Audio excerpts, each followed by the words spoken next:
बिस्मिल्लाहिर्रहमानिर्रहीम। अस्सलामु अलैकुम वरहमतुल्लाहि वबरकातुह। डियर स्टूडेंट्स, उम्मीद है आप सब खैर वाफियत के साथ होंगे। आज इंशाल्लाह हम अपना एक नेक्स्ट टॉपिक डिस्कस करेंगे चैप्टर नंबर 1 का, और आज हम इसमें मेजरिंग सिलेंडर का जो टॉपिक है इसको डिस्कस करेंगे। So directly let's come on to the book. So here it is, we have a topic measuring cylinder, and this is on page number 19. So first of all, let's have a small discussion about it. What is measuring cylinder and why we use it? क्या है और हम इसको क्यों इस्तेमाल करते हैं? ये मोस्ट सिंपल क्वेश्चन, किसी भी टॉपिक से रिलेटेड हमेशा अपने माइंड के अंदर ये 3 क्वेश्चन लाजमी रखा करें। What is this, why we use this and where it comes from. ठीक है, अच्छा, अब अगर हम इस पॉइंट ऑफ व्यू को डिस्कस करें तो इस पॉइंट ऑफ व्यू के अंदर हमने ये देखना है कि मेजरिंग सिलेंडर का यूज़ किस तरह से किया जा सकता है और ये है क्या। So students, first of all let's see the first line of this paragraph. Measuring cylinder is a glass or transparent plastic cylinder. यानी ये एक ट्यूब है आपके पास जो कि ग्लास या फिर ट्रांसपेरेंट प्लास्टिक से बनी होती है।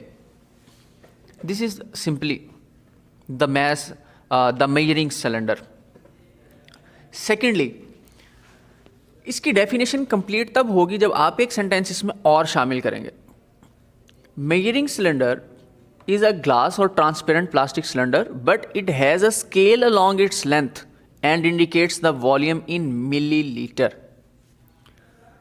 तो ये स्टूडेंट आपके पास शेप है, देखें, ये आपके पास एक मेजरिंग सिलेंडर है और इस सिलेंडर के अंदर देखें एक लेंथ की साइड पर आपके पास यहाँ पर स्केल मेंशन है, और ये स्केल सेंटीमीटर्स या इंचीज़ में नहीं बल्कि मिलीलीटर के अंदर है। लीटर या मिलीलीटर स्टूडेंट एक ऐसा यूनिट है जो हम मोस्टली लिक्विड्स को मेजर करने के लिए, लिक्विड्स की मैस को मेजर करने के लिए यूज़ किया जाता है। तो इसका मतलब यह है कि मेजरिंग सिलेंडर एक ऐसा इंस्ट्रूमेंट होगा जिसके ज़रिए से हम लिक्विड का मैस फाइंड आउट करते हैं। पहले जो हमने डिस्कस किए थे, physical balance, beam balance, lever balance, ये मोस्टली यूज़ किए जाते हैं सॉलिड मटेरियल्स के लिए, लेकिन मेजरिंग सिलेंडर किसके लिए यूज़ किया जाता है स्टूडेंट? लिक्विड के लिए। बिल्कुल ठीक। तो ये स्टूडेंट आपकी डेफिनेशन हो गई। A measuring cylinder is a glass और transparent plastic cylinder. It has a scale along its length that indicates the volume in millilitre. Now come on to the next point. What type of the measuring cylinders we have in laboratories? हमारे पास किस किस तरह के हो सकते हैं कि मेजरिंग सिलेंडर एक ही तरह का है या और भी हो सकते हैं। दूसरी बात, क्या हम हमेशा अपने मेजरिंग सिलेंडर को मिलीलीटर में यूज़ करेंगे या इससे बड़ी वैल्यू में भी जा सकते हैं? तो बेटे, हमारे पास डिफरेंट टाइप्स के मेजरिंग सिलेंडर्स अवेलेबल हैं। हम मिलीलीटर में भी वैल्यूज़ को कैलकुलेट कर सकते हैं, लीटर के अंदर भी कर सकते हैं। तो देखें, यहाँ मेंशन है measuring cylinders have different capacities from 100 millilitre to 2500 millilitre. यानी ये 2500 मिलीलीटर का मतलब है 2.5 लीटर। ठीक है, इस तरह से हमारे पास डिफरेंट रेंजेस है। कॉमनली जो हम यूज़ करते हैं वो कौन सी रेंज के होते हैं स्टूडेंट? 100 से 2500 मिलीलीटर तक।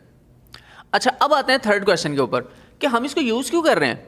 इसका कंसेप्ट मैंने आपको पहले भी बताया कि हम इसको यूज़ करेंगे लिक्विड को मेजर करने के लिए, लेकिन 2 चीज़ें और भी हैं जिनको हम इसके ज़रिए मेजर कर सकते हैं। And what are that student? वो हैं दे आर यूज्ड टू, ये यूजेस हैं किसके? मेजरिंग सिलेंडर के। पर्पस भी है ये इसी का। अच्छा, इसका रिलेटेड क्वेश्चन ये भी हो सकता है व्हाई वी यूज़ इट, तो ये भी बता सकते हैं हम यहाँ पर कि they are used to measure the volume of a liquid और पाउडर्ड सब्सटेंस। यानी कि या तो लिक्विड मटेरियल होना चाहिए या पाउडर्ड सब्सटेंस होना चाहिए। ये 2 यूजेस हो गए। थर्ड यूज़ पर अगर हम शिफ्ट करें स्टूडेंट, तो थर्ड यूज़ ये है कि we can also find the volume of an irregular shaped solid with the help of this measuring cylinder. So here it is. It is also used to find the volume of an irregular shaped solid. Insoluble in a liquid, what is mean by insoluble in a liquid? It's means that कि ये ऐसे irregular shaped object की बात कर रहे हैं जो liquid में मिक्स ना हो जाए। जैसे for example sugar, salt, solid तो शो हो रहे होते हैं, लेकिन जब हम इनको लिक्विड में ऐड करते हैं तो वो उनमें सॉल्युबल नहीं होते, यानी सॉल्युबल होते हैं, वो उसमें मिक्स हो जाते हैं। लेकिन हम यहाँ पर अगर बात करें स्टोन की, सॉलिड स्टोन की, तो स्टोन को जब आप लिक्विड में ऐड करेंगे स्टूडेंट्स, तो वो कभी भी उसमें शामिल नहीं होगा, मिक्स नहीं होगा। सो that's means that the solid which is insoluble in a liquid, ये इसका सेकंड पॉइंट ऑफ व्यू है। अब इसका यूज़ कैसे है, इसके यूज़ की तरफ आते हैं स्टूडेंट। नेक्स्ट पेज पर अगर आप देखें तो आपको यहाँ पर लिखा हुआ है how to use a measuring cylinder. ये प्रॉपर प्रोसीजर लिखा हुआ है, मैं इसको कॉमनली आपको सिंपल वे में डिस्क्राइब कर देता हूँ। स्टूडेंट, सबसे पहले आपने मेजरिंग सिलेंडर लेना है। इस मेजरिंग सिलेंडर के अंदर आपने कोई भी अपना लिक्विड या पाउडर्ड मटेरियल जो है वो इसमें ऐड कर देना है। जैसे आप देख रहे हैं कि यहाँ पर एडिड है ऑलरेडी, एक ये हमें बार नज़र आ रही है इसमें। तो स्टूडेंट यहाँ तक जब ये आ जाएगा, इसके बाद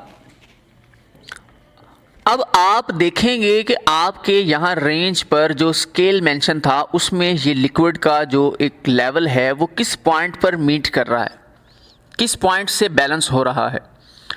सो जिस पॉइंट पर बैलेंस हो रहा होगा स्टूडेंट, उतनी क्वांटिटी ऑफ मिलीलीटर हमारे पास वॉल्यूम होगा उस सब्जेक्ट का। लेकिन इसमें प्रॉब्लम क्या होती है, मोस्टली जो सबसे ज़्यादा प्रॉब्लम आती है जिसकी वजह से हमारे पास प्रिसाइज वैल्यू नहीं मेजर होती, वो स्टूडेंट हमारे पास ये है कि हमारा जो पॉइंट ऑफ व्यू है वो चेंज होता है। हमें हमेशा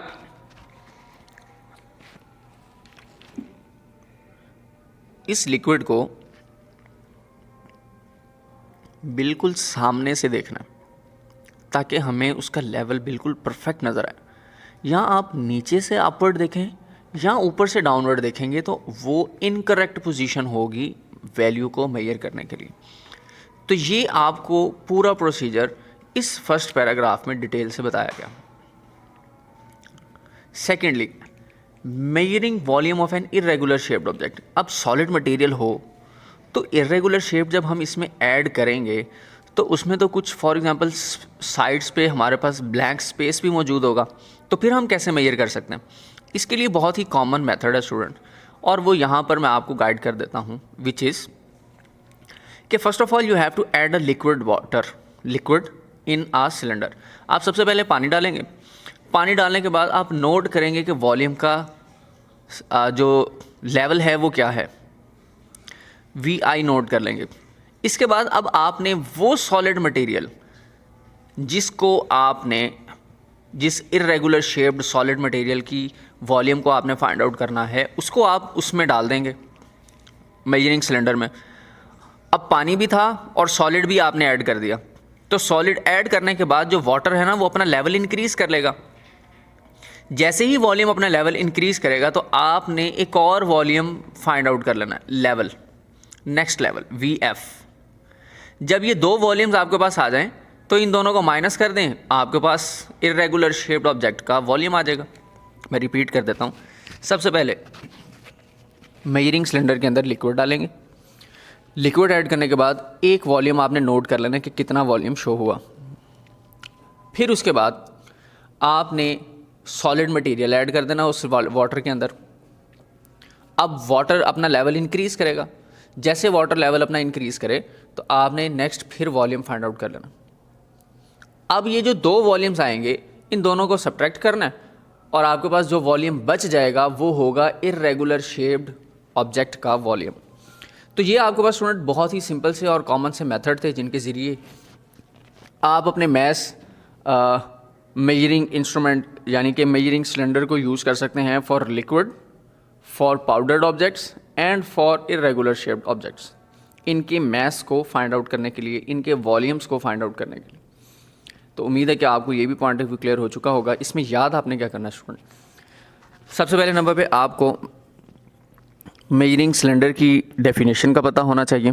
सेकेंडली, मेजरिंग सिलेंडर की रेंज क्या है, क्यों यूज़ किया जाता है, इसके यूजेस याद रखने हैं, और इनके यूज़ के अंदर करेक्ट पोजीशंस और इनकरेक्ट पोजीशंस क्या होती हैं या किन चीज़ों का हमने ख्याल रखना है। ये जो वर्किंग क्राइटेरिया आपको इस पैराग्राफ में और अबव पैराग्राफ में बताया, ये एज अ कंसेप्ट आपको सिर्फ और सिर्फ याद होना चाहिए। बाकी आपके पास जो लीस्ट काउंट और डेफिनेशंस वगैरह हैं वो आपने लिख भी लेनी है और स्टूडेंट उनको अच्छी तरह से याद भी कर लेना है। नेक्स्ट लेक्चर तक के लिए बेटे इजाज़त दीजिए। अल्लाह हाफ़िज़।